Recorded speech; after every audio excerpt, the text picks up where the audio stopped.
Hoje a gente vai fundo para desvendar a física por trás de uma das imagens mais famosas da ciência.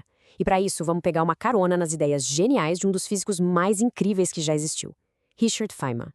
Sabe aquela imagem clássica do prisma dividindo a luz? Talvez de uma capa de álbum famosa? Pois é, todo mundo conhece. Mas a explicação que a maioria de nós aprendeu na escola, bom, digamos que ela não conta a história completa. Tá na hora da gente descobrir o que realmente acontece ali. Beleza. Então, vamos começar com o básico. A história que todo mundo ouve. A ideia é simples. A luz, por algum motivo, fica mais lenta quando entra em um material como o vidro. E para medir essa suposta desaceleração, a ciência usa uma coisa chamada índice de refração. E, para facilitar, geralmente usam uma analogia para explicar por que a luz se curva. É aquela do tanque de guerra que tá no asfalto e entra na lama. Uma esteira entra primeiro, desacelera e o tanque vira. Parece fazer sentido, né? O problema é que essa analogia deixa um monte de perguntas importantes no ar. Tipo, por que a luz desacelera? E por que o azul desacelera mais que o vermelho? Isso é só uma coincidência? É aqui que a gente precisa mudar o nosso jeito de pensar. Para chegar na resposta de verdade, vamos seguir a dica do Feynman e reformular o problema todo. A gente está acostumado a perguntar isso, né? Por que a luz fica mais lenta? Mas a verdade é que, para entender o mecanismo por trás de tudo, essa não é a pergunta mais útil. A verdadeira chave do mistério está em outra pergunta. Por que a fase da onda de luz se desloca? É isso que a gente precisa entender. Pensa assim, ó. Imagina que o vidro não é um bloco único. Pensa nele como um sanduíche com milhares de fatias super, super fininhas. Cada vez que a onda de luz atravessa uma dessas fatias, ela sofre um empurrãozinho para trás. Um pequeno atraso. E o que acontece quando a gente soma todos esses mini atrasos, um depois do outro, ao longo de todo o vidro? O resultado final, o efeito acumulado, é uma onda que parece estar mais lenta. A nossa percepção é de que a velocidade diminuiu. O segredo todo está aí. Ok, mas por que esse tal deslocamento de fase acontece? Para descobrir, a gente vai ter que dar um zoom gigantesco lá no nível atômico e espiar a interação entre a luz e os átomos do vidro. Então, a gente tem os protagonistas dessa história. De um lado, a luz, que é essa onda oscilante no campo eletromagnético, e do outro, o vidro, que está lotado de partículas com carga, os elétrons. Quando a luz chega, o campo elétrico dela começa a empurrar e puxar esses elétrons, obrigando eles a entrar na dança e a oscilar também. E é aqui que a coisa fica interessante de verdade. Esses elétrons, agora que estão dançando, não ficam só absorvendo a energia. Não, eles começam a emitir a sua própria luz. É isso mesmo, cada elétron oscilando gera sua própria ondinha de luz. Então, a luz que a gente vê saindo do outro lado do vidro não é exatamente a mesma que entrou. Ela é, na verdade, uma combinação, a soma da onda original com todas essas novas e minúsculas ondas que os elétrons criaram. Na física, a gente chama isso de superposição.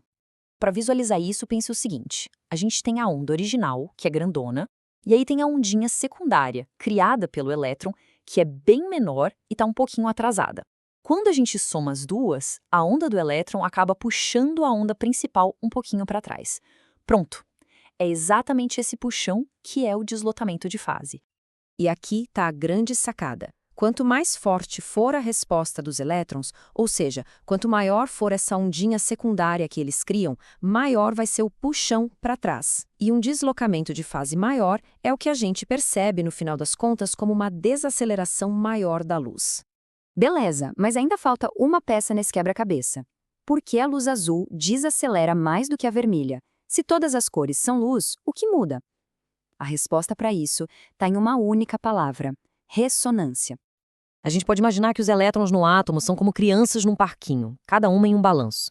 E todo balanço tem aquele ritmo natural, sabe? Uma frequência certinha que ele gosta de balançar. Com os elétrons é a mesma coisa.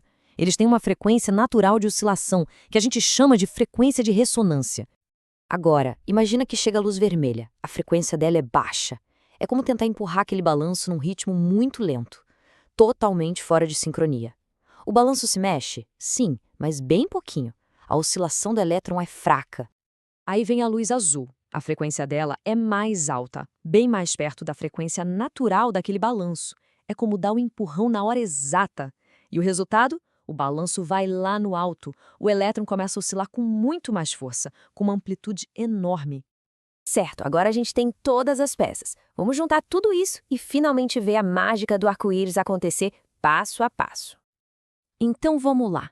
A luz branca, com todas as cores misturadas, entra no prisma. A parte azul da luz, com sua frequência alta, chega perto da ressonância dos elétrons do vidro. Isso faz os elétrons oscilarem, contudo, gerando ondas secundárias bem fortes. Essas ondas fortes causam grande deslocamento de fase, e o resultado é que a luz azul se curva muito.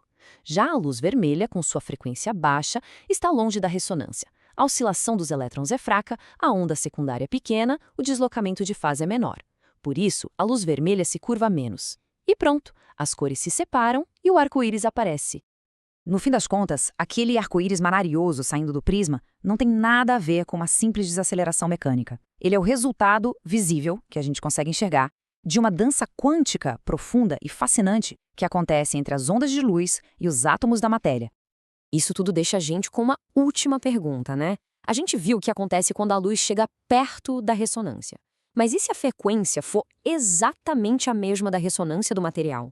O que acontece com a luz nesse caso? Bem, a resposta para isso é o que explica por que o vidro é transparente, mas uma parede não é. Mas isso já é assunto para uma outra conversa.